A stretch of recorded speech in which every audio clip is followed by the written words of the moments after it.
Será que estamos vivendo um renascimento da medicina nuclear? Nos congressos, observamos uma euforia com o desenvolvimento de novos radiofármacos para a imagem molecular e o teranóstico. Para esse episódio especial de hoje sobre as tendências na medicina nuclear, recebemos o Dr. Rafael Lopes.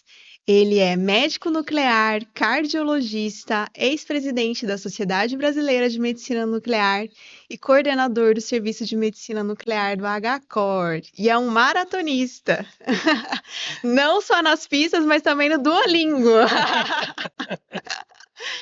Sejam bem-vindos. Eu espero que vocês curtam muito esse episódio e fiquem até o final. Tom, solta a vinheta.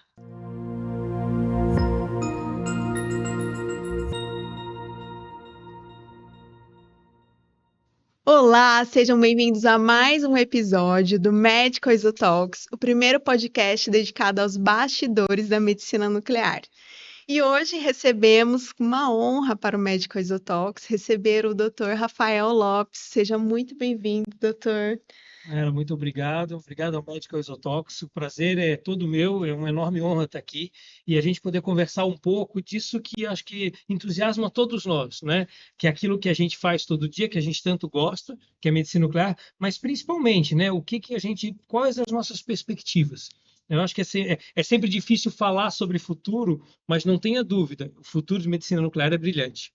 Não, e quando nós estávamos pensando sobre esse tema, tendências da medicina nuclear, o primeiro nome que veio foi o do Dr. Rafael, porque ele é um frequentador assíduo dos congressos no mundo inteiro, sempre antenado, muito bem informado.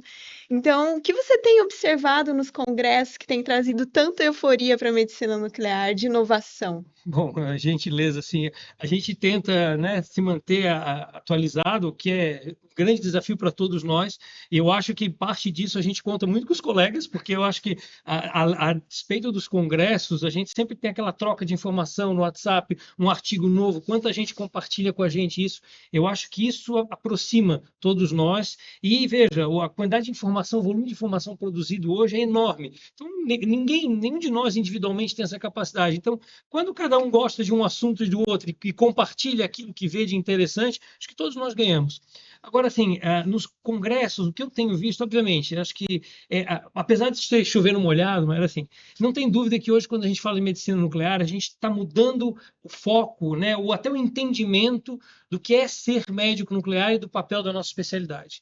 A gente sai de uma especialidade que talvez fosse eminentemente reconhecida por uma especialidade diagnóstica associada à imagem, Sim. ainda que a gente tivesse uma longa história de terapias com iodoterapia, né? A própria história, né, da nossa medicina nuclear está ligada ao iodo, mas sem dúvida ela ficou marcada ao longo das últimas décadas pelo seu papel diagnóstico, avaliação prognóstica, nos diferentes campos, nascendo com iodo na área da endocrinologia, depois vindo para a cardiologia e depois com o advento do PET na oncologia. Hoje, sem dúvida, acho que o grande caminho que a medicina nuclear tem, que já é uma realidade presente, mas futuro, é teranóstico. Sim. Né? Eu acho que até às vezes a gente brinca que o teranóstico é um nome bonitinho para uma coisa que a medicina nuclear sempre fez, que é uma imagem associada à terapia e diagnóstico. A iodoterapia era uma imagem diagnóstica, prognóstica, associada à terapia com o isótopo. Só que hoje a gente tem o desenvolvimento de moléculas com esse desenho, onde a molécula utiliza, a mesma molécula utilizada, algo semelhante, para fazer a imagem diagnóstica de estadiamento prognóstico, e uma molécula similar, ou exatamente a mesma, substituindo-se o isótopo de um isótopo de imagem, eminentemente, por um isótopo terapêutico, seja ele alfa ou beta. Né? Então, eu acho que esse é o primeiro grande ponto. Então, nós tivemos uma mudança de paradigma, e os nossos próprios congressos aqui da Sociedade de Medicina Nuclear Brasileira acompanharam essa tendência como uma tendência mundial. Então, a gente tem que entender que o protagonismo do médico nuclear hoje está muito mais na questão de se posicionar não só como um médico de imagem complementar, mas muito mais como um agente de saúde e de decisão na terapêutica do paciente, como a gente, na medicina nuclear, pode colaborar, não só no diagnóstico, mas também no tratamento dos nossos pacientes. Pacientes de câncer, pacientes cardiológicos, pacientes neurológicos e uma gama de outros pacientes de medicina interna, desde a parte de nefro, da própria parte de infecção, inflamação, enfim. Eu acho que a gente tem sempre uma... Medicina nuclear é uma especialidade que abrange praticamente todos os campos da medicina, né? Sim. E os médicos não sabem disso, a maioria, infelizmente. Isso é um grande desafio, né? É um A gente fazer a medicina, talvez o grande desafio de sempre tenha sido trazer a medicina nuclear à luz de tudo aquilo que ela pode fazer. E tanto para o público leigo, que tem muito medo quando a gente fala em radiação, medicina nuclear traz alguma coisa, uma carga sempre, um estigma, mas sem dúvida, os próprios colegas médicos. E é o nosso papel levar para eles o que nós podemos fazer para ajudá-los na prática do dia a dia através dos nossos métodos de medicina nuclear. Sim, eu acredito que essa mudança um pouco do diagnóstico para o teranóstico veio em consequência da evolução do PET com o PSMA, o DOTA, e agora tem se falado muito também sobre FAP. Todas as aulas do congresso, o pessoal muito empolgado com essa nova molécula. O que seria essa molécula nova para PET, né? Para imagem molecular. Acho que assim, quando a gente entra nesse universo do teranóstico, então assim, as terapias, acho que a gente volta um pouquinho, né, das moléculas. A gente começou, talvez o grande pontapé tenha sido o DOTA, né, para os tumores neuroendócrinos, e aí utilizando o lutécio nesse cenário, com o desenvolvimento do PSMA, de uma molécula, né, vamos dizer que antígeno prostático específico, que de específico a gente já começou a aprender que também não é tão específico assim, mas que isso abriu um campo, né, com o uso do galho para imagem, e aí se trouxe o mesmo lutécio que passou a se usar na beta-terapia para os neuroendócrinos, para o cenário da próstata, e isso foi uma revolução, né? E agora quando você traz o FAP, né, que é a gente pode falar do inibidor de fibroblastos, de ativação de fibroblastos, né, da proteína inibidora de ativação de fibroblastos, a gente muda de novo um pouco do paradigma, porque a gente sai só do tumor em si, da glicose marcada do metabolismo do tumor. A gente tinha evoluído para o entendimento das bases moleculares de uma expressão de receptores, que é o caso do PSMA. Quando a gente está falando do FAP, a gente está olhando para o estroma do tumor, ou seja, para a inflamação, para toda a ativação dos fibroblastos que acontece no processo do crescimento tumoral, da necrose, etc. e tal. O FAP, ele parece ser um traçador que tem um grande potencial, principalmente nos tumores sólidos, nesse estroma tumoral ele tem uma alta expressão, e aí ele também guarda outras possibilidades, justamente por ter uma melhor relação de alvo-fundo. Agora, existem alguns desafios a serem vencidos com o próprio FAP. Todo mundo está muito animado com esse novo traçador. As perspectivas, os trabalhos mostram uma série de aplicações, seja em câncer, principalmente naqueles onde talvez o FDG tenha mais limitação. Então, câncer de fígado, onde a relação com a captação da glicose do fígado é ruim. Então, hepatocarcinoma, colangiocarcinomas, outros tumores que a gente pode ter algumas limitações, mas sem dúvida, a gente ainda tem que passar pelo estadio das provas clínicas, de entender como que isso vai ser usado em cenários clínicos, em validação clínica real, né? Então a gente sai um pouco dessa euforia, do hype, né? Eu acho que não tem quem não fale de FAP hoje, né? E isso permeou, chegou até na cardiologia, com a perspectiva de avaliar remodelamento pós-infarto, etc. e tal. Então, assim, é uma grande promessa. Mas eu acho que a gente tem que botar um pouco o pé no chão para entender como que essa promessa se realiza no dia a dia de um serviço de medicina nuclear, sendo traduzido como um exame com aplicabilidade clínica e em que cenários, né? Eu acho que é por aí para a gente começar. No exterior, essa molécula de uso clínico ainda prático, não, muito em estudos ainda. Assim, as possibilidades a gente vê que você tem, às vezes, o uso dela em cenários clínicos, onde os traçadores que a gente tem atualmente são mais limitados, você tem trabalhos buscando essa validação, alguns trabalhos mostram, inclusive, a superioridade do FAP em relação ao FDG. Eu lembro quando o FAP começou, que se dizia assim, não, bom, o FAP é o novo FDG. né? Sendo que ele tem uma série de benefícios e ele talvez não tenha algumas das limitações do FDG, né? Seja a questão da captação fisiológica, da captação, né, no processo mais inflamatório, apesar de ele caracterizar também o processo inflamatório, e hoje se fala muito como ele possa ser utilizado, inclusive, em alguns processos inflamatórios, como artrite reumatoide, avaliação da resposta terapêutica à imunoterapia nesses pacientes. Então, quer dizer, a gente precisa entender exatamente não só da fisiopatologia ligada a ele, mas principalmente também de como a gente vai utilizá-lo no cenário e quais vão ser os thresholds, os limites, os pontos de corte e como essa biodistribuição, que a gente acaba vendo isso, né? Eu acho que talvez uma das grandes coisas da medicina nuclear, quando a gente passou a trabalhar com traçadores, é que a gente tem que aprender de novo. A imagem muda. O padrão é diferente, dependendo da expressão fisiológica, fisiopatológica, do processo que nós estamos avaliando, às vezes do mesmo traçador, nós vamos estar procurando coisas diferentes. Então, eu acho que esse é o grande desafio: traduzir daquilo que é uma prova biológica para um benefício clínico real, seja num cenário de diagnóstico, estadiamento ou num cenário terapêutico. Tá? Existe a possibilidade, inclusive, se aponta isso, que o FAP, além de um alvo diagnóstico de imagem, seja um alvo terapêutico. Olha, Mas a gente, né, interessante. a gente tem um caminho até lá. Eu, de novo, acho que tudo que a gente está vendo de publicações são muito animadoras, mas a gente sabe que existe um tempo de maturação, principalmente na área de saúde, para que isso se traduza para a aplicação prática. Acho que além dessas dificuldades com relação a definir o que vai ser de uso clínico ou não, aqui no Brasil a gente tem um outro empecilho que é a questão do monopólio, do fornecimento de material radioativo, que acho que dificulta também um pouco você trazer coisas do exterior para serem implementadas aqui. Eu vou te dizer que a questão, eu acho que assim, quando a gente fala do monopólio, eu acho que talvez isso tenha sido é, um empecilho, sem dúvida, durante um longo tempo. A gente sabe que desde 2022 houve uma flexibilização desse monopólio, mas eu te diria que quando a gente fala dessa questão, essa não é o único gargalo, ou talvez hoje, principalmente, eu acho que passado a questão legal, né, com a flexibilização, a gente tem outros desafios que estão relacionados não tão simplesmente à questão legal, se eu posso ou não produzir material. Eu acho que essa etapa talvez já tenha sido superada, mas veja, para que a gente tenha uma cadeia produtiva nacional de traçadores ou a marcação de novas moléculas, a gente tem que falar de outras questões estruturais que vão muito além.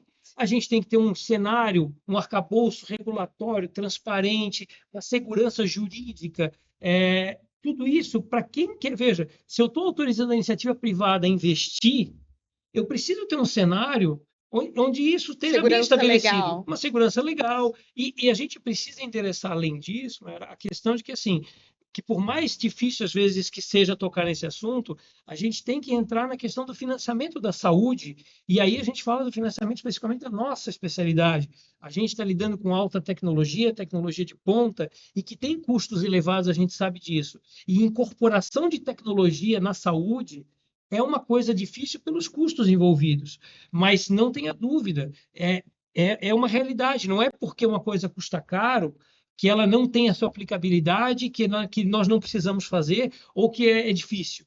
Não, a gente precisa ter bases bem estabelecidas, um cenário, um ecossistema onde ele possa favorecer que esses investimentos, esses desafios sejam superados e que toda a cadeia que participa dela. Então, quando a gente fala em medicina nuclear, é uma área onde a cadeia é envolvida desde a produção, transporte, né, marcação. A gente tem que falar muito da questão das boas práticas de marcação de radiofármacos, para que isso possa efetivamente se tornar viável nos diferentes cenários. Lembrando, a gente é um país continental, É né, com uma das cenários grandes muito dificuldades. diferentes e assim os desafios técnicos, logísticos são enormes.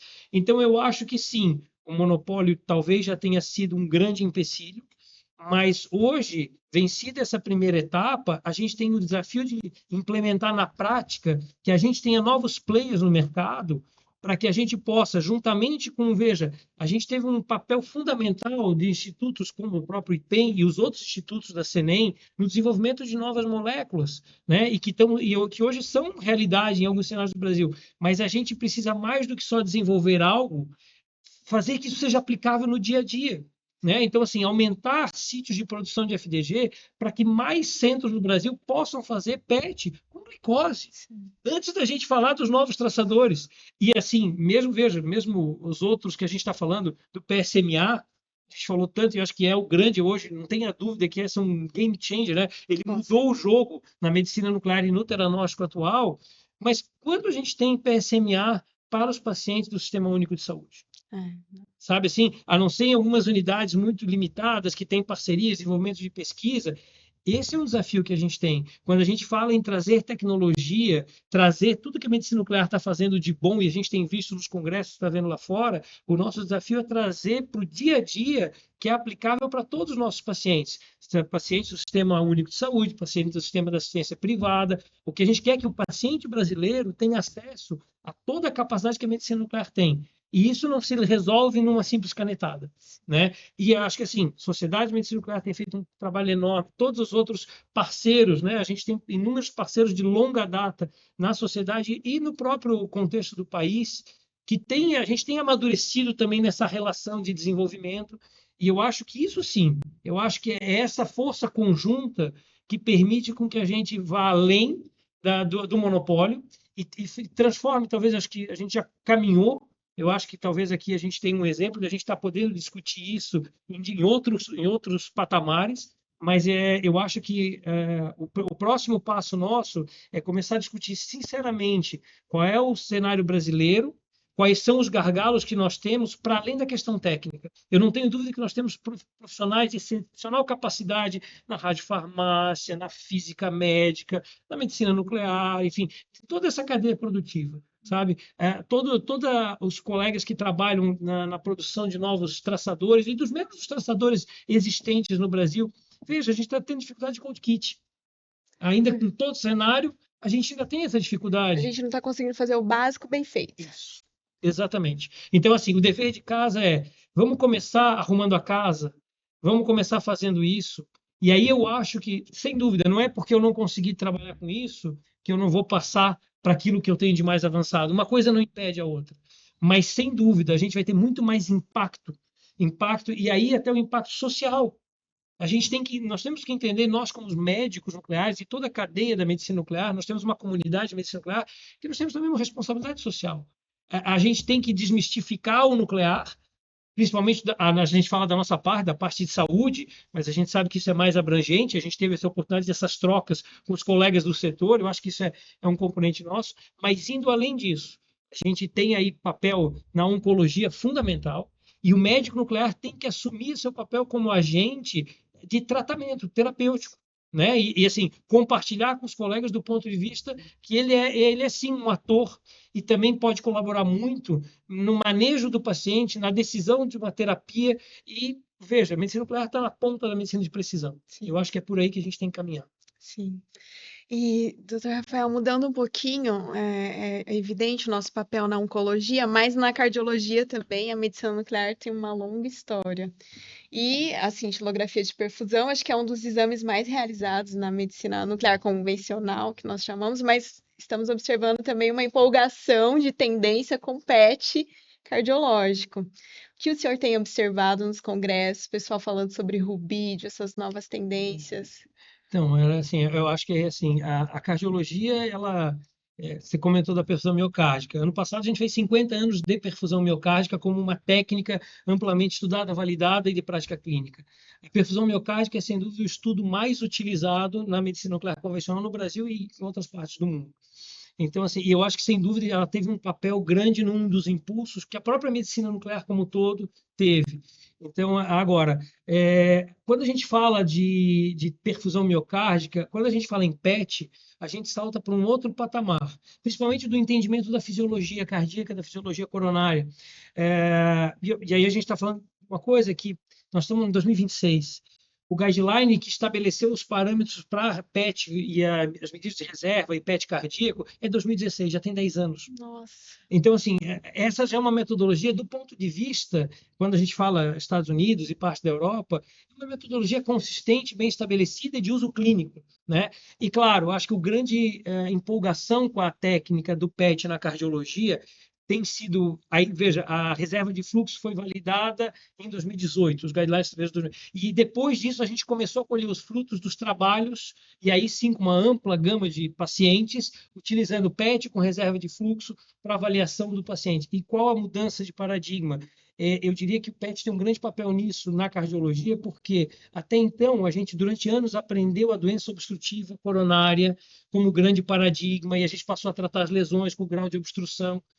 O PET e a medicina nuclear dentro da cardiologia, assim como algumas partes da ressonância, também, nos ajudaram a entender parte da fisiologia cardíaca, entender que a reserva de fluxo e que o mecanismo que controlava o fluxo coronário, ele estava muito além daquelas vasos epicárdios que representavam 10 a 15% de toda a vasculatura coronária. E quem pode enxergar, ainda que de uma maneira indireta, toda essa árvore, essa microcirculação, era a medicina nuclear, principalmente através do PET, que é o padrão hoje para reserva. Mas aí a gente tem um passo atrás, né, que, veja, o PET com reserva, por falta de traçador, que é o caso do rubídio e da amônia, que aí tem umas questões de produção, talvez não vale a pena entrar aqui, mas o fato é que esses são os dois traçadores disponíveis, o rubídio amplamente nos Estados Unidos, alguns centros, poucos na América Latina têm experiência com amônia, mas é o que se tem fora isso. O Brasil teve uma experiência de rubídio do INCOR, mas que usou 3 geradores, 600 pacientes, e foi a única experiência de rubídio na América Latina, e ficou lá no passado, infelizmente, por as questões, de novo, que a gente volta, questões de custos, questões estruturais, de transporte, de logística. Mas hoje a gente tem uma realidade nesse cenário que é o quê? As câmaras CZTs, que elas estão presentes no Brasil também já desde 2012, e a validação mais recente permite dizer que a gente tem uma ferramenta, se não é tão boa quanto o PET, mas que é equiparável e que, na ausência da tecnologia, a gente pode, sem dúvida, trabalhar com ela com uma validação muito tranquila contra PET, inclusive com água marcada, que eu estudo Water Day. E aí a gente tem contra rubídio, contra amônia. Então, eu te diria que hoje o que a gente pode trazer na cardiologia é reserva de fluxo muda paradigma, inclusive o entendimento, e nós precisamos discutir isso, de novo, o médico nuclear conversando com o cardiologista e falando para ele, olha, a gente precisa conversar de novo, que não é só aquela obstrução naquela artéria, esse paciente tem muito mais, os modelos de doença microvascular, como diabético, renal crônico, então acho que aí a gente precisa entender, olha, a microvasculatura é importante, esses pacientes que têm doença microvascular, eles vão infartar mais, vão ter mais eventos, e esse é o primeiro passo. E a cardiologia também só começou a entender isso agora no Guideline 2024. Então, veja, tudo isso é muito novo também para a cardiologia. E aí, como a gente está vendo, eu acho que essa é uma grande parceria, médico nuclear, cardiologia, assim como na oncologia. A oncologia está nos ensinando muitas coisas sobre a questão de genômica, radiômica, e que a gente tem que começar a tentar incorporar isso nas nossas imagens também, e na maneira que nós falamos com o oncologista. E eu acho que esse é o grande desafio para nós hoje, é começar a conversar também como médicos que estão tentando aprender as inovações que vão além da sua especialidade e que fazem essa interface com os colegas das demais especialidades, onde todo mundo está tratando o paciente. E veja, de novo, né, o benefício, a questão é muito clara. A gente nunca pode perder de foco o paciente. Sim. Tudo que a gente faz, novos traçadores, novas técnicas, novos exames, novas terapias, o foco está lá, é o paciente. E então, assim, com relação ao PET ainda cardíaco, um pouco distante para nós, para nossa realidade. Se você me permite, eu vou fazer uma para. Assim, o PET cardíaco, a gente abre um leque, tá? Porque esse é o detalhe, né? A medicina nuclear, na cardiologia, ela vai muito além da perfusão. Sim, tem Né? as questões inflamatórias, Isso, infecciosas. exatamente. E veja, e mesmo isso, mesmo para a cintilografia convencional. Acho que o pirofosfato é um grande exemplo hoje. Sim. Né? A gente usou pirofosfato para infarto no passado. E agora vem com agora, tudo para para amiloidose. amiloidose. E no caso, quando a gente fala do PET em cardio, eu te diria que hoje no Brasil, a gente pode ter limitações do ponto de vista de perfusão, mas o PET em cardio para endocardite, por exemplo, principalmente em dispositivos, válvulas mecânicas, dispositivos implantáveis como marca-passo, etc., não existe discussão e ele é factível em qualquer lugar do Brasil. Aonde existe um PET com serviço de oncologia fazendo FDG, o PET em cardiologia para endocardite, o PET em cardiologia num cenário de um paciente para sarcoidose, ou até em cenários pontuais para miocardite, os guidelines da Sociedade de Cardiologia recomendam PET para miocardite. Além de, obviamente, para sarcoidose está lá, e para controle terapêutico de sarcoidose. Então, quer dizer, se a gente não souber que no guideline da cardiologia também tem isso, a nossa metodologia, eu posso oferecer. Então, eu te diria que o PET cardíaco para inflamação, para infecção, na cardiologia é uma realidade em todo lugar do Brasil. Onde se faz PET com FDG, o PET cardíaco nesses cenários ele pode ser tranquilamente implementado. O nosso desafio está sendo em implementar na perfusão. E eu acho que a gente teve, talvez, a gente voltando um pouquinho no que você me perguntou dos novos traçadores, e aí a gente vai puxar esse gancho. Flurpiridaz. O Flurpiridaz a gente esperou por mais de 15 anos por esse traçador, né? E o Flurpiridaz ele foi aprovado pelo FDA em 2024, né? Ele foi apresentado em 22 até a aprovação comercial. A questão é assim, é uma grande promessa. Eu acho que ele tem a promessa da democratização de um traçador de perfusão baseado em flúor, que isso muda o jogo. Por quê? Porque a base instalada de traçadores para PET no mundo, independente da gente discutir, é flúor, né? Agora, a questão do custo vai impactar tremendamente a viabilidade dele nos mais diferentes cenários. Mesmo para o Brasil, a nossa grande expectativa é, pô, um traçador de flúor, uma meia-vida de 2 horas, poderia até fazer exercício nesse paciente. Apesar de que, se eu reescolho fazer exercício num paciente com PET, com fluoropilidase, eu perco a reserva, que talvez seja o grande diferencial que eu te diria que a medicina nuclear hoje na cardiologia tem para oferecer. Entrega. Tá? Eu acho que é por aí. A questão da CZT ainda fica muito limitada aos grandes centros cardiológicos. Como que você tem observado? Eu te diria que assim, a tecnologia do CZT, que são os detectores de semicondutores com cádmio, zinco e telúrio, ela tem limitações se a gente pensar nos custos envolvidos no equipamento, considerando o equipamento convencional. Hoje é interessante porque esse desenvolvimento começou para a cardiologia. CZT a gente está falando de validação em 2009, 2010. Depois você deu um passo atrás, curiosamente. Você agora hoje tem sistemas de CZT para corpo inteiro, inclusive esses mais novos, que eles adquirem uma imagem SPECT do corpo inteiro. Então é uma mudança, inclusive, de paradigma da maneira que você passa a olhar essa imagem. Mas ainda assim o custo dele é elevado. Agora, quando a gente compara o pátio de CZT instalado no Brasil versus, obviamente, o que a gente tem de serviços e câmaras convencionais, ele é muito reduzido. Mas entenda que ele é muito maior do que em muitos outros centros. Curiosamente, até do que em países talvez mais ricos do que o nosso, proporcionalmente, talvez em números absolutos a gente até supere, talvez em números relativos não, com relação à população. Mas veja, a última vez que a gente conversando aí sobre isso, a gente tinha levantado, nós tínhamos 25 equipamentos de CZT, 25 ou 27 instalados no Brasil. É pouco? É, considerando talvez 400 câmaras convencionais instaladas. Mas se a gente for ver quantas CZT estão instaladas na Argentina ou no Chile, por exemplo, ou mesmo na Itália, tem menos do que isso. Em termos absolutos, pelo menos, né? Então, assim, eu acho... E hoje eu diria que a CZT em cardiologia no Brasil, o grupo é muito ativo e isso foi recentemente até a obra de um artigo do Journal Nuclear Cardiology, onde os brasileiros, o Dr. Claudio Tinoco, que todos nós conhecemos também, o Ronaldo Lima, escreveram um excelente artigo sobre o quê? Validação da reserva de fluxo por CZT. E é interessante por quê? Porque a gente sabe que os americanos que têm PET talvez não se interessem tanto. Mas veja, vários grupos no mundo, Itália, Nápoles, o pessoal na França, Canadá, todos estão estudando CZT. Por quê? Porque se entende que é uma opção ao fluxo com traçadores. E aí entra de novo a questão do traçador. Foi apresentado no congresso passado um traçador desenvolvido pelos chineses, que seria um traçador com bases no que era tebroxima no passado, que tinha um clareamento muito rápido. E isso era ruim para as nossas câmaras antigas, que eram muito lentas, mas que hoje, para as nossas câmaras muito rápidas, é desejável. Então, esse traçador, que talvez seja o primeiro traçador de perfusão miocárdica para SPECT nos últimos 30 anos, né? Por enquanto ele tem o nome de 4BOH, mas assim, eles comprovaram, publicaram recentemente no Journal também, 2 modelos animais e um modelo humano, com uma validação e com uma validação próxima da extrafase da amônia, que é muito desejável. Então, talvez aí residem mais um passo para a gente dar um novo avanço, um novo impulso para a medicina nuclear na cardiologia, porque eu não tenho dúvida, quando a gente fala nessa área especificamente, o futuro está no fluxo. O fluxo vai trazer um novo entendimento da doença isquêmica como um todo e traz para a medicina nuclear de novo um protagonismo que ao longo do tempo, com o desenvolvimento de outras técnicas anatômicas, aí você vê tomografia coronária, a própria ressonância fazendo perfusão e outras evoluções, que a gente talvez está precisando de novo, desse novo impulso.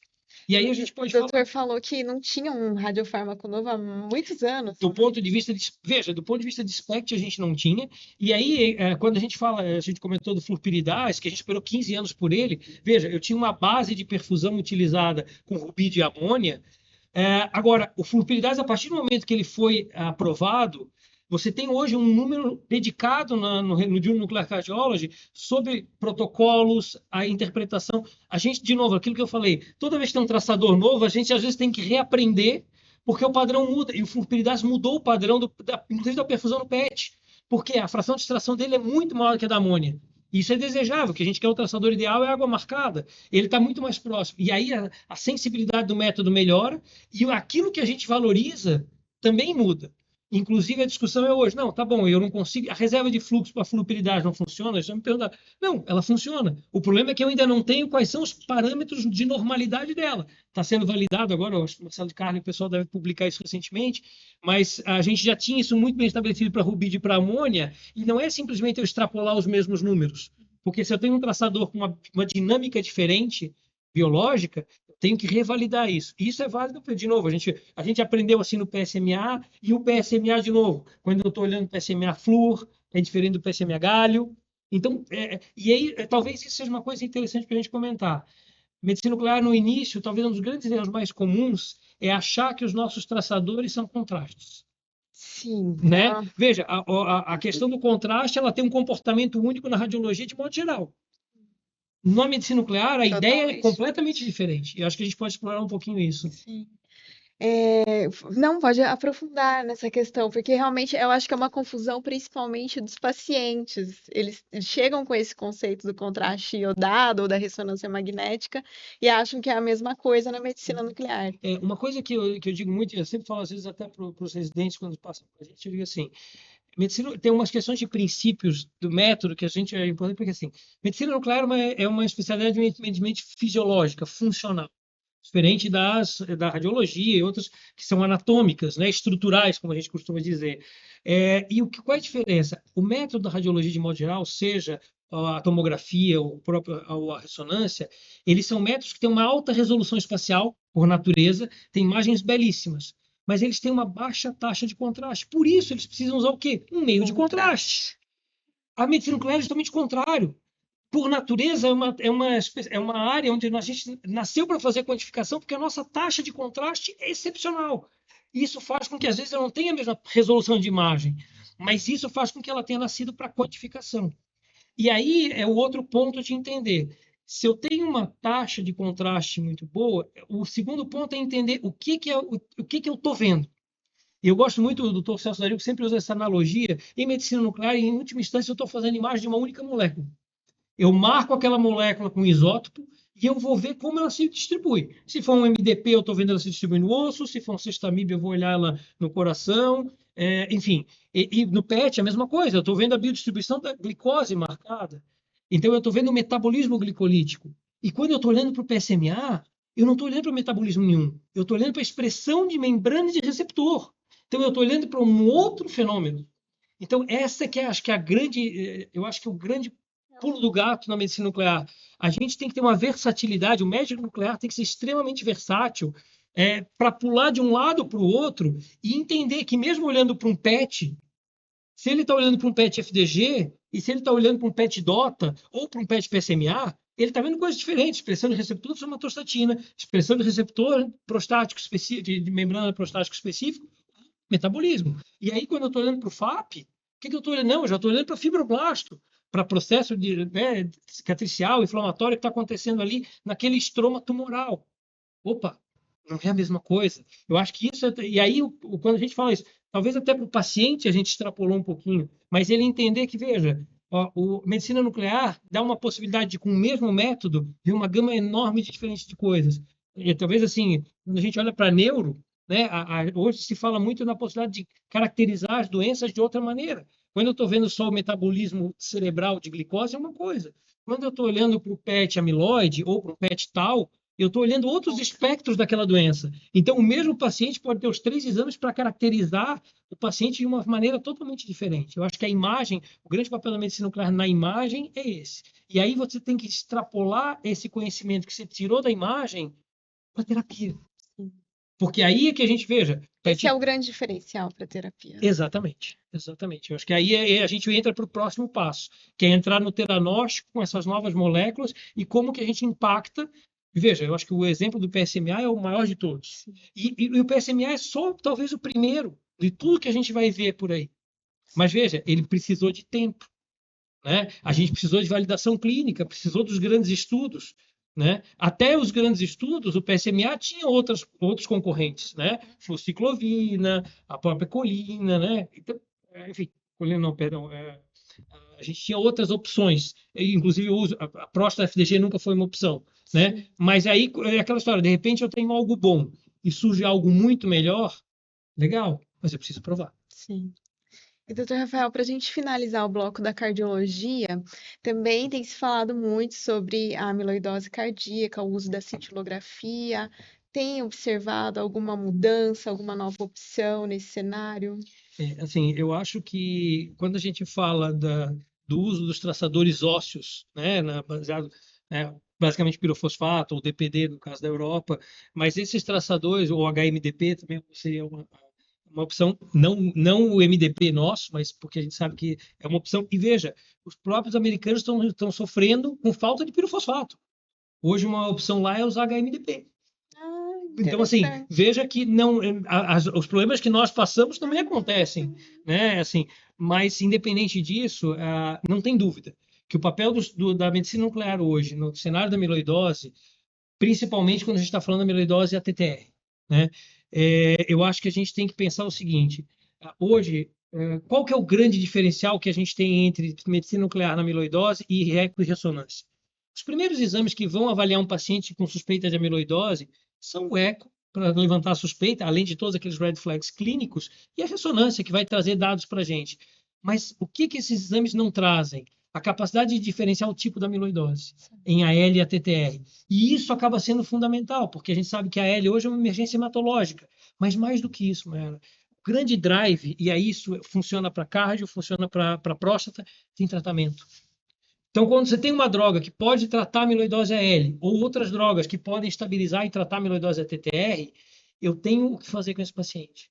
E aí o meu compromisso é diagnosticar rapidamente quem é o paciente mais grave, que tem AL, e aí eu tenho, veja, de novo, eu preciso de um exame de medicina nuclear para AL? Não, eu preciso da imagem, da pesquisa de cadeias leves, com imunofixação sérica urinária. Esse é o ponto inicial, mas que pode ser feito concomitante com a imagem, se a suspeita clínica, os red flags dizem. Eu só tenho o seguinte: eu tenho pirofosfato positivo. Isso é amiloidose TTR? Não. Um pirofosfato positivo por si só não caracteriza TTR. Por quê? 25% dos pacientes com AL podem ter. Então, eu preciso olhar isso no contexto. Mas quando eu coloco os dois dados conjuntamente, eu tenho uma ferramenta extremamente poderosa em separar qual é a causa, qual é a provável causa, o tipo daquela amiloidose, e inclusive estratificar, decidir tratamento, fazer a tipagem genética do paciente para saber se ele é uma forma wild type ou se é uma forma genética e que impacto isso tem para a família, para o segmento do paciente. Então, eu te diria que hoje, ainda na medicina nuclear, na cardiologia, em amiloidose, a medicina nuclear tem um papel e vai continuar tendo um papel fundamental. Sobre a questão do segmento desses pacientes, a avaliação de resposta terapêutica, as terapias de estabilização de fibrila, ou até algumas drogas novas que prometem, talvez, reduzir a carga amiloidótica desses pacientes, eu te diria que talvez o pirofosfato não é a promessa, mas aí a gente entra um pouquinho no PET. E os traçadores amiloides de PET, né, que a gente tem hoje, flubetapen, flubetapi, o próprio PIB, né, que assim foram usados também na cardiologia, são muito mais da neuro, efetivamente, mas que foram utilizados. Esses traçadores talvez sejam melhores para quantificação. E hoje a grande promessa seria o ivosamenib, tá? Que hoje é tido como um traçador pan-amiloide, que mostra talvez a deposição de amiloide não só no coração, mas como no corpo inteiro, como PET. E detalhe, a mesma molécula tem também para SPECT. Olha, Então, fantástico. essa é uma grande perspectiva. E agora, de novo, detalhe: se eu tiver esse traçador pan-amiloide, eu não separo em ATTR ou AL. É a mesma história do PET. O PET determina a amiloide. Ele está olhando para aquela aspecto da doença, da deposição amiloide. Mas quem vai olhar para outra questão de separar os tipos, você vai continuar ainda confiando, vamos dizer, no pirofosfato hoje. Tá? Então, eu acho que nesse cenário está mais bem estabelecido. Tá? Pessoal, antes de entrarmos no nosso penúltimo bloco, quero relembrar vocês que vários dos temas que nós já conversamos aqui, nós gravamos alguns episódios. Então, tem episódio de teranóstico sobre Lutece e PSMA com a doutora Letícia, nós temos um episódio dedicado à cardiologia com o doutor Elri, temos também episódios falando sobre o monopólio na produção dos radiofármacos. Então, eu vou pedir para o Tom anexar o link desses vídeos aqui para que depois vocês possam assistir esses episódios mais aprofundados. E vou pedir também para que vocês deixem um like, joinha, compartilhem o vídeo, porque o Dr. Rafael está dando uma aula fantástica aqui, vale muito. Deixe seus comentários também, se tiverem alguma dúvida sobre o que nós estamos falando aqui. Então, entrando no penúltimo bloco, doutor Rafael, vamos entrar então sobre a inteligência artificial. Não tem como não falar sobre esse tema que está bombando em todos os aspectos. E na medicina nuclear a gente vê que ela está muito presente, principalmente nas questões de quantificações. Como que você tem observado esse assunto também no exterior, aqui no Brasil? Para mim, esse é um assunto que sempre me interessou já há algum tempo. De novo, né?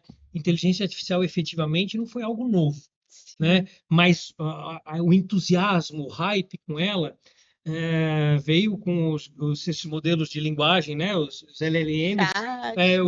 Assim, eu acho que o grande boom foi o chat GPT, para as pessoas entenderem, né, que existe uma capacidade dessas máquinas a gente agora, os algoritmos de aprendizado profundo, né, de deep learning, que não tem essas, toda essa história ela não começa do nada, né, assim.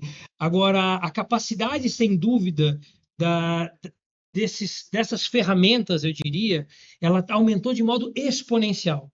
Então, a capacidade desses novos algoritmos, e que só acontece hoje porque a capacidade do hardware também de processamento, as grandes placas para poderem dar suporte para toda essa inteligência artificial que parece mágica, e às vezes é isso, tecnologia em alguns momentos ela é tão fantástica que ela parece mágica. O que eu te diria é o seguinte, eu acho que a gente tem caminhado nesse sentido que pede um amadurecimento, porque inteligência artificial, principalmente em saúde, necessita de muita responsabilidade. Não é tão simples eu extrapolar um resultado, né, daquilo que a gente está vendo, que às vezes eu coloco ali, faço uma pergunta no chat e ele responde para mim. Em medicina, se você perguntar para ele uma série de coisas, e veja, esses modelos de linguagem são geradores de linguagem. Eles não tinham inicial, principalmente quando eles começaram, eles não tinham um compromisso efetivamente com a acurácia, ou seja, que aquele dado que ele está te apresentando fosse real, né? Eles eram modelos de geração de linguagem.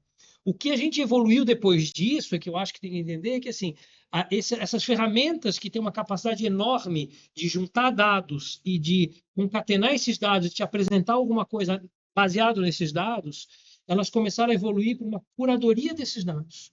Então, começou-se a se preocupar mais com o dado que eu vou apresentar, né? Então, assim, eu não estou mais gerando, quando a gente fala, ele de repente enlouqueceu com uma resposta, porque ele pegou uma quantidade enorme de dados, ele juntou aqui e ali, e o detalhe mais impressionante é que, assim, ele consegue gerir com você, gerar com uma coerência. Eu lembro que logo no início do GPT, eu comecei a fazer uma pesquisa, da mesma maneira que a gente sentava no PubMed para pesquisar algum artigo, joguei lá para pesquisar alguma coisa sobre inovações ou qualquer coisa na área de cardiologia nuclear, por exemplo. E ele me deu uma série de artigos interessantes sobre aquilo que eu estava pesquisando, de revistas que eram coerentes com o assunto, de autores que eram coerentes com o assunto. Pô, legal. Aí eu vou pegar o artigo para ver. As primeiras experiências, quando eu fui lá, o artigo não existia. Isso já aconteceu comigo. Então, veja, porque assim, ele tem uma base de dados, ele consegue gerar uma resposta coerente, mas essa resposta não necessariamente ela precisava ser Verdadeira. Agora, o detalhe é que os novos modelos que a gente está evoluindo, aí o Gemini, o próprio ChatGPT novo, o 5.2, que é o atual que está rodando, a potência suplementar, agora o que eles estão preocupados? Eles estão preocupados em gerenciar a informação de modo que ela reflita uma informação verdadeira. Eu vejo que no chat já tem o robô do consensus, que é uma inteligência para academia, para artigos científicos, ele tenta vincular, se você dá o prompt correto. Isso. Então, assim, e aí quando a gente entra em inteligência artificial, eu estou usando o modelo do chat porque ele talvez está mais próximo do que a gente vive da realidade, né? Mas veja, aí eu vou extrapolar um pouquinho. O que são esses modelos de inteligência artificial? São modelos matemáticos.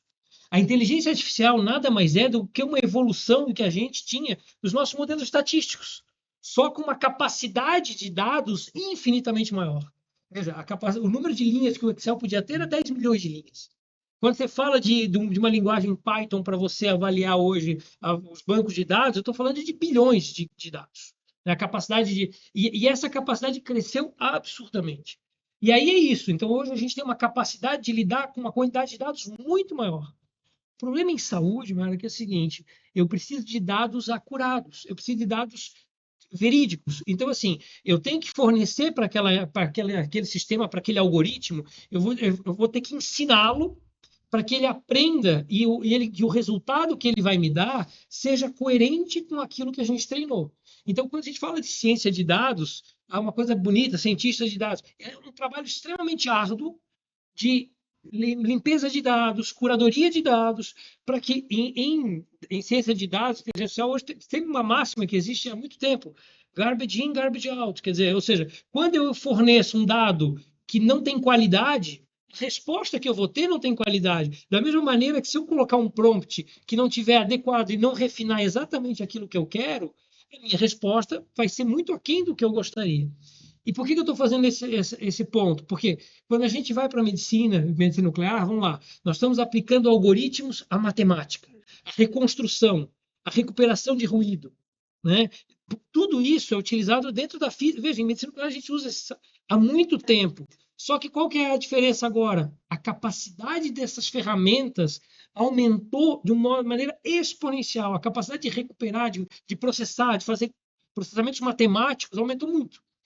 E isso permitiu, inclusive, que ela fosse além daquilo, né? Talvez o exemplo mais prático que eu posso te trazer primeiro seja ainda na cardiologia, talvez porque também a gente tem, mas que é uma ferramenta que já está disponível em uma série de equipamentos, inclusive aqui no Brasil, que é o software que ele faz o quê? Correção de atenuação, sem ter feito a aquisição de uma imagem de raio-x, de tomografia, para corrigir isso, né? Então, assim, ele cria uma tomografia sintética baseado no scatter, né, da nossa imagem de fótons. Mas como que isso foi feito? Para isso, o trabalho é muito interessante para quem tiver agora. O que que ele faz primeiro? Ele chega assim, olha, isso aqui é uma tomografia de correção para atenuação feito para esse exame. Essa daqui é o dado o raw data de aquisição do tórax do paciente da imagem cintilográfica. Agora, parte desse raw data, desse dado cru, parte do dado de espalhamento e vê como você consegue chegar nessa tomografia. E aí ele vai criando essa validação, ele vai criando algoritmo. Quando ele consegue, aí você vai ter que criar primeiro um teste e depois uma validação. Então você cria um banco menor, você ensina com ele, isso aqui é correção de atenuação, essa aqui é uma imagem atenuada, essa é uma imagem normal, agora você gerou a tomografia sintética. Agora vamos ver, você aplicou a tomografia sintética, você teve uma imagem normal ou uma imagem alterada? E aí essa validação depois. Só que isso hoje já é realidade. É fantástico, você diminui a exposição à radiação. Você diminui a exposição à radiação do paciente. Assim, e detalhe, tem um custo associado. Eu tenho um tomógrafo ali, e detalhe, eu tenho um tomógrafo parado. Porque na maioria das vezes, quando eu estou fazendo a cintilografia, eu não estou fazendo uma tomografia. Então, isso eu acho que assim, aí tem um impacto enorme. Agora, talvez eu diga assim, olha, então, tudo bem, eu não tenho mais uma tomografia para correção de atenuação. Talvez eu perca o score de cálcio que muitas vezes quem tinha esse equipamento faria. Mas veja, sempre existe um trade-off. Sempre existe uma troca entre o que eu consigo ganho e uma perda. E o outro lado que acho que eu te diria que a gente pode falar de inteligência artificial hoje nesse cenário, nesse nuclear, talvez esteja em quantificação. Né? Você estava comentando, então assim, quantificação é um grande desafio para a gente, mas é algo extremamente importante, porque a gente já comentou, a nossa área, tecnicamente, o princípio da nossa imagem nasceu para quantificar. Sim. A gente tem uma série de desafios para isso. E essas ferramentas talvez tenham vindo para nos ajudar para levar a quantificação para um outro patamar. E aí, quando você joga a quantificação, eu abro o braço da dosimetria. Porque esse que é uma questão também importante. Isso é uma questão importantíssima para o futuro da nossa atuação, eu diria. Porque isso pode ter um impacto talvez até subestimado na decisão terapêutica de muitos pacientes. Porque se eu estou vendo que eu estou dando determinada dosimetria a menor ou a maior, talvez eu possa tratar melhor aquele tumor entregando mais dose, ou talvez eu tenha que ser mais comedido e entregar menos. E eu acho que. E aí você tem exemplo de softwares que hoje fazem essa. Veja, aquela história, né? Se eu tinha que quantificar, eu tinha que separar todas as lesões. Eu tinha que fazer isso manualmente. Hoje a inteligência artificial facilita esse meu trabalho. Então, você tem o quê? Algoritmos, ferramentas, mas veja, ela não prescinde do olhar acurado do médico para validar aquele trabalho. Olha, aqui tem uma lesão, essa lesão, isso aqui não é lesão. Então, eu preciso dessa validação. Veja, não dá para confiar cegamente.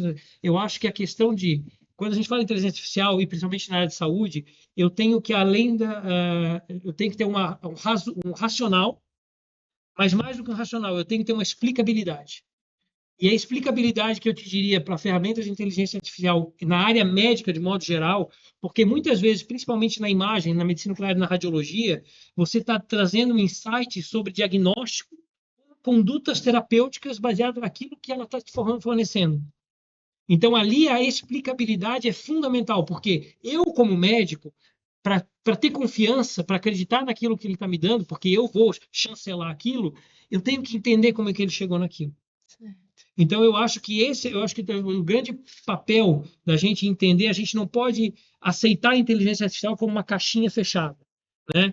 E veja, muitas vezes isso vai ser entregue para a gente empacotado, né? E a gente precisa ter um ponto de vista, acho que de crítico, de curador. Por quê? Porque a responsabilização, em última instância, é nossa, das nossas instituições. E veja, a legislação está aí, vai ter um ato sobre já tem publicações sobre inteligência artificial, ética, seja da Organização Mundial de Saúde. Agora, a europeia deve estar publicando em breve a sua publicação de ética e responsabilidade em inteligência artificial na área da saúde. Então, a gente vai ter bases um pouco mais bem estabelecidas. Veja, eu estava fazendo uma leitura sobre o tema recentemente, você tem mais de 70 mil papers publicados sobre inteligência artificial nas mais diversas áreas. Nem 25% deles têm algum tipo de validação. Poucos, centenas só de ferramentas estão aprovadas para uso médico e aprovadas em cenários muito iniciais. Priorização de exames, descarte de condições de técnicas de artefatos, melhora de aquisição de imagens. Eu acho que assim, a aceleração de aquisição de imagens, nisso esses algoritmos podem nos ajudar muito. Algoritmos para ajudar no diagnóstico, firmar, não substitui o médico. Aí eu queria fazer um gancho que eu vi um trecho de uma entrevista do Elon Musk falando que os médicos praticamente vão deixar de existir daqui a uns anos. E depois eu vi também um trecho de uma entrevista do Miguel Nicodelis, que é um grande Sim. pesquisador, né? Ele dizendo que não, que já tentaram utilizar robôs no Japão e que os pacientes se recusaram a ser atendidos.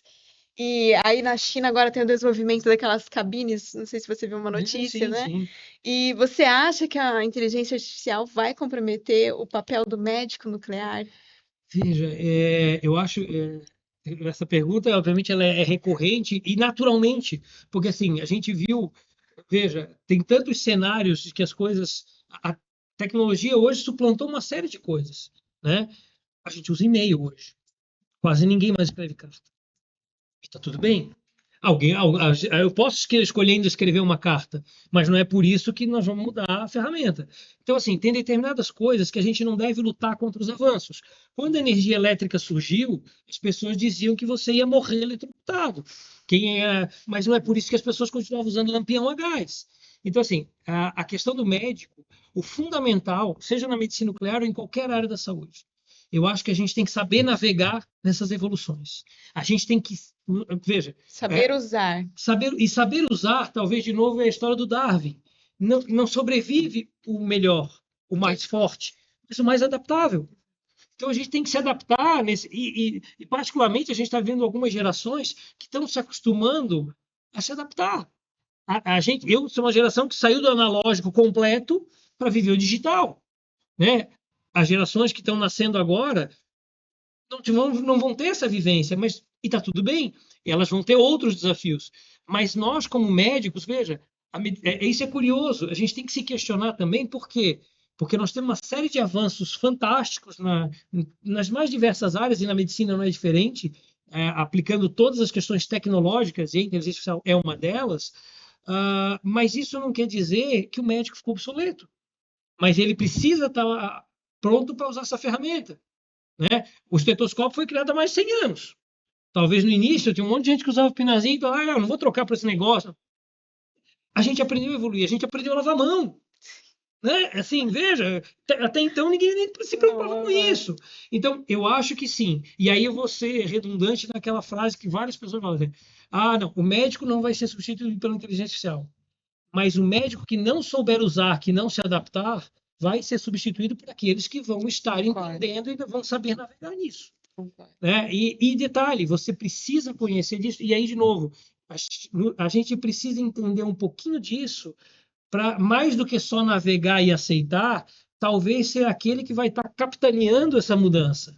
Talvez trazer isso para a minha prática, entender que existe sim ferramentas que vão me ajudar no dia a dia a ser mais produtivo, a atender melhor meu paciente, a buscar, inclusive eu digo assim, para buscar a literatura, quando a gente quer fazer pesquisa, quando quer preparar uma aula, gente, hoje eu não faço isso sem utilizar alguma das ferramentas de inteligência artificial.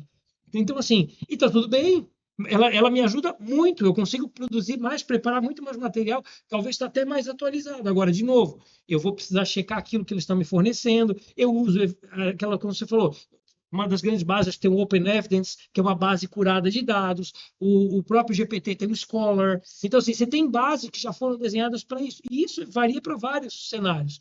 Então, de novo, a gente tem que entender que a mudança acontece, a gente tem que se adaptar a ela. Eu acho que lutar contra a mudança não é algo inteligente, que acreditar que, de novo, né? Mas a gente sempre fez assim. Acho que essa é a pior frase da língua, né? Eu acho que assim a gente precisa se adaptar. E o novo está aí, né? Para abraçar. Agora, sabendo o que pode ser bom e o que pode ser perigoso, né? Porque a gente não pode abraçar esse universo de olhos fechados, porque o risco não é só para nós. O risco é para os nossos pacientes. Aí eu volto para o início que eu te digo. Tudo que nós fazemos não pode perder o foco de que está no paciente. Está na melhoria das terapias, do que a gente oferece, da nossa prática médica. A gente é médico, acho que eu acredito, por alguns motivos. E a ideia de tentar trazer algo de novo, trazer algo melhor, cuidar, tudo isso está. E isso se transforma ou se personifica nos pacientes do dia a dia. Doutor, então, para a gente finalizar, o que você destaca como algo tendência global de medicina nuclear que você tem observado nos congressos? Olha, assim, é, teranóstico, né? Eu acho que assim, quando a gente fala teranóstico, a gente vai abrir um leque, né? Então, assim, teranóstico está falando no desenvolvimento. Hoje tem uma série de moléculas em desenvolvimento. Quando a gente fala moléculas, entendam alvos, né? Então, a gente está procurando alvos mais específicos para doenças específicas, diferentes tipos de tumores, que possam nos ajudar a fazer uma imagem melhor, mais precisa e mais direcionada para determinada processo fisiológico, fisiopatológico daquela doença, né? Para que a gente possa diagnosticar, estadiar melhor, o que quer que seja. Paralelamente a isso, ainda no ambiente do teranóstico, eu estou procurando melhores alvos para levar tratamentos. Sejam esses tratamentos, a gente pode abrir o leque das beta-terapias que já estão bem estabelecidas, aí eu que digo, o iodo está muito estabelecido há 80 anos, mas o PSMA já tem dados muito robustos, o lutécio já tem dados muito... Então, a beta-terapia, ela já é uma realidade. Apesar disso, nós temos novidades, o Terbium está aí. No ano passado, o primeiro paciente, o primeiro uso em humanos de Terbium é uma beta-terapia também. Né? A gente pode ter... E aí a gente abre o leque para os alfa-terapias. Né? Nós tivemos a oportunidade de trabalhar com as alfa-terapias com rádio 223, e agora a gente está falando de actinium, mas já tem trabalhos com astatinium. Agora, aqui é uma janela que se abre. Né? Eu acho que as alfa... E detalhe, a alfa-terapia não é só um tipo diferente de radiação. Né? Eu acho que ela é um outro tipo de terapia que vem para somar, e a discussão não é só usar, quer dizer, a beta-terapia não funcionou, talvez eu vou usar um alfa. Em cenários diferentes, com aplicações e que pode ser complementar, inclusive com outras terapias. Então, eu te diria que hoje, assim, pensando no teranóstico, a gente está avançando para o futuro. Tanto na questão da imagem, com alvos específicos da imagem, e esses mesmos alvos vão ser utilizados para tratar. E aí vai depender se eu vou utilizar um beta ou um alfa nesses cenários, e às vezes até para a mesma molécula, um alfa e um beta, porque eu vou estar entregando coisas diferentes. Né? Maior taxa de energia transferida no alfa, com maior talvez para micrometástases, agora, para tumores muito heterogêneos, o alfa talvez não penetre, o beta talvez seja melhor. E talvez eu vou ter que entender esses dois cenários. E essa eu te diria que é a tendência. Do lado, talvez na cardiologia, fluxo. Eu acho que fluxo e amiloide. Acho que esses são os grandes cenários. E eu acho que a neuro é sempre uma promessa fantástica, que eu acho que a gente está caminhando com as primeiras medicações, e aí é assim, quando a gente tiver um entendimento melhor de que a gente tem terapias mais bem estabelecidas e robustas, não tenho dúvida que, assim como foi na amiloidose, em outros cenários, como o PSMA, a gente vai ter um drive enorme de ter ferramentas de imagem que possam suportar tanto o diagnóstico, mas principalmente o acompanhamento desses doentes. De novo, a gente tem um problema muito... A gente esquece de utilizar a imagem para resposta terapêutica. Sim, E eu muito falo isso na diagnóstico. cardiologia para ver se o paciente ainda tem isquemia, e isso é verdade nos pacientes de tratamento do linfoma, do PSMA, para ver resposta terapêutica. E aí, só me permitir lembrar disso aqui agora, imagem pós-terapia. É uma coisa extremamente importante para fornecer segurança, inclusive dados para uma melhor decisão terapêutica futura desse paciente. Entender o que eu estou tratando. Né? E isso pode ajudar muito nas questões, inclusive, de desenvolvimento de novos fármacos, entender como a biodistribuição acontece, vai ajudar também no desenvolvimento de novas moléculas. E tudo isso também puxa cada vez mais o médico nuclear para participar das rodas de conversa entre os especialistas, né? Isso é uma coisa fundamental, né? A ideia de que eu acho que hoje entrou muito no contexto nosso do médico nuclear, o Tumor Board, né? No passado a gente teve um pouco do Heart Team, né? Mas eu acho que o fundamental aqui é o seguinte: o médico nuclear ele precisa de novo ser protagonista, e ele é médico do paciente no auxílio na decisão terapêutica de quais são as opções que ele tem. E aí a ideia, quando você vai discutir nessas rodas, né, nos tumor boards, ou o que quer que seja, onde você estiver presente, eu acho que, primeira coisa, o médico precisa se fazer presente, aonde ele pode ser útil para o paciente e para o colega médico. Mais do que se eu levar e discutir o que ele achou na imagem, é discutir, olha, esse paciente ele é candidato a determinadas terapias. E aí a gente tem que entrar, e a gente precisa sair da zona de conforto e olhar qual é o tratamento da doença inteira, do câncer de próstata, não só naquilo que diz respeito a mim. Porque eu vou discutir com ele, a gente tem o PSMA-4, que está talvez trazendo, né, a terapêutica com o teste PSMA para um pouco antes nessa doença. E eu talvez vou ter que dizer, olha, esse paciente agora talvez ele já fosse candidato aqui e não há. Né? As alfa-terapias hoje são muito para uso compassivo, mas talvez eu tenha que entender, olha, aqui talvez eu possa começar com o beta e de repente eu já vou usar um alfa, ou o paciente já usou alfa para uma metástase, será que ele pode usar beta agora porque ele tem metástase visceral? Então eu tenho a ideia de você chegar e trazer para o colega, ou até discutir com o radioterapeuta, olha, de repente a gente está falando agora muito do PET ajudando a guiar a radioterapia.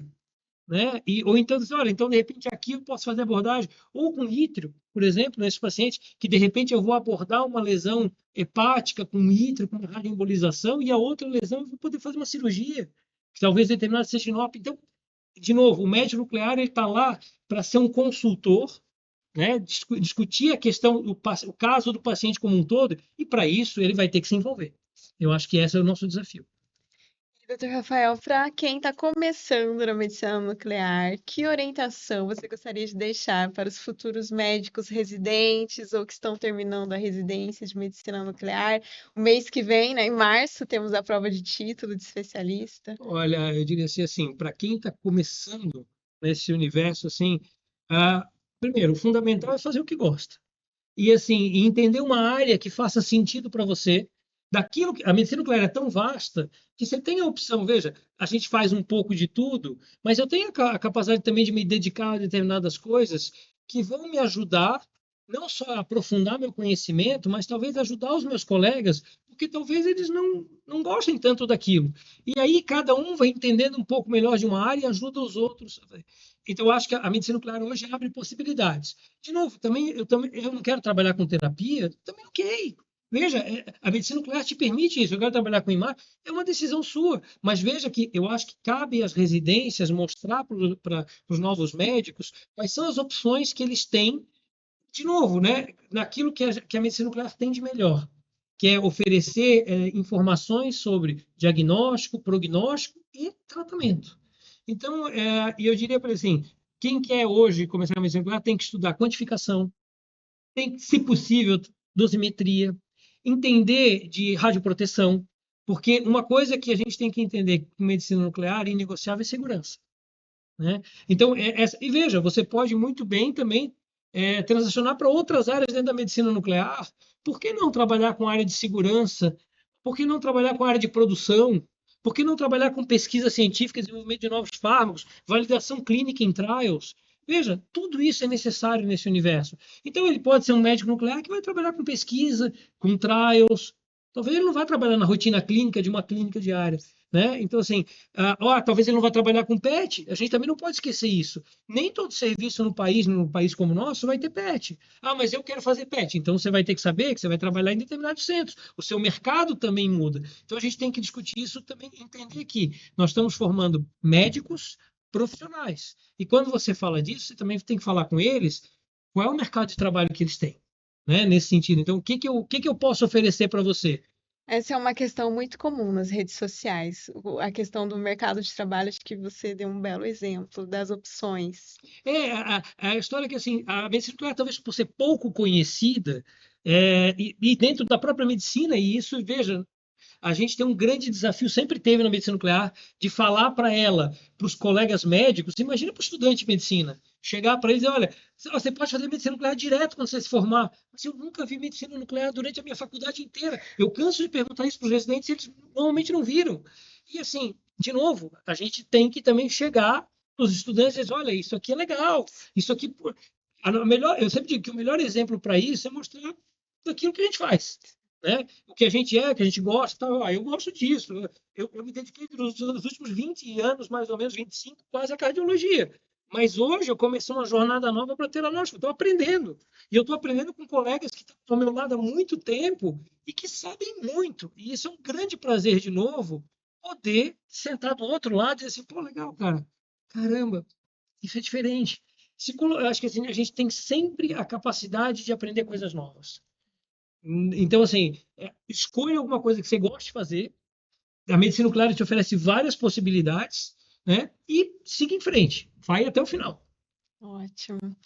Pessoal, com isso nós finalizamos esse episódio espetacular. Doutor Rafael, onde o pessoal encontra você nas redes sociais, LinkedIn, Instagram? Bom, eu tenho o meu LinkedIn. É só procurar Rafael W. Lopes. Eu tenho o Instagram, que é Rafa Nuclear. A ideia é talvez mudar ele um pouquinho para o Instagram mais profissional, talvez trocar para dicas, alguma coisa. Mas assim, quem quiser falar comigo, meu e-mail é bem fácil, rafanuclear@hotmail.com. Eu tenho o maior prazer aí de trocar algumas ideias e ajudar do que for possível. Doutor Rafael, mais uma vez, muito obrigada por ter aceitado o convite. Foi um episódio maravilhoso, muitas informações. Pessoal, espero que vocês tenham gostado e, por favor, se inscreva no nosso canal. É muito importante que você dê o seu like, deixe seu comentário, porque, como o Dr. Rafael disse, os residentes, os médicos não conhecem medicina nuclear, então a gente tem que disseminar esse conhecimento para que os médicos possam conhecer e ajudar o maior número de pessoas. Então, se inscreva no nosso canal, deixe o seu joinha e fique por dentro de tudo que acontece na medicina nuclear. Até o próximo Medical Isotalks.